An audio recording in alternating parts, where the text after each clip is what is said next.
এখন ঘড়িতে বাজে রাত 10টা, আর এখন আমার ইচ্ছা হয়েছে চেলো কাবাব খাবার। হঠাৎ করে পুরনো ফটোস দেখতে দেখতে চেলো কাবাবের একটা ছবি দেখে খেতে এত ইচ্ছা করলো যে ভাবলাম বানিয়েই ফেলি। তো আর টাইম না দেখে লেগে পড়লাম চেলো কাবাব বানাতে।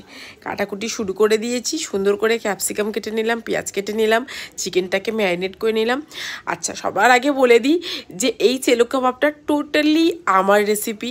আমি নিজের মতো করে ফার্স্ট টাইম ট্রাই করছি, কোনো রেসিপি ফলো করিনি, কোনো কিছু করিনি, নিজের মনের মধ্যে যা এসেছে তাই বানিয়েছি।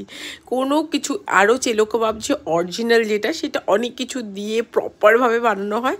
আমার এখানে হাতের কাছে যা ছিল তাই বানিয়েছি। মাটনের যে শিক কাবাবটা হয় সেটা তো অবভিয়াসলি রাত্রিবেলা মাটন খাওয়াবো না প্রথমত, আর দ্বিতীয়ত আমার কাছে অ্যাভেলেবলও ছিল না, তো সেই জন্য আমি সেটার জায়গায় চিকেন সসেস দিয়ে দিয়েছিলাম। জানি ওটার সাথে এটার কোনো কম্প্যারিজন হয় না, বাট যা হাতের কাছে আছে সেটা দিয়েই বানানোর চেষ্টা করেছি।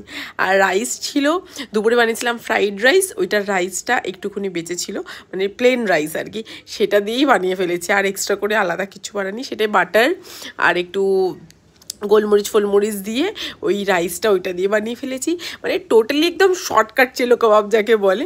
তো এরকমভাবে বানিয়ে নিয়ে একটা প্ল্যাটার নিজের জন্য রেডি করে নিলাম। খেতে তো দারুণ টেস্টি হয়েছিল। তোমরা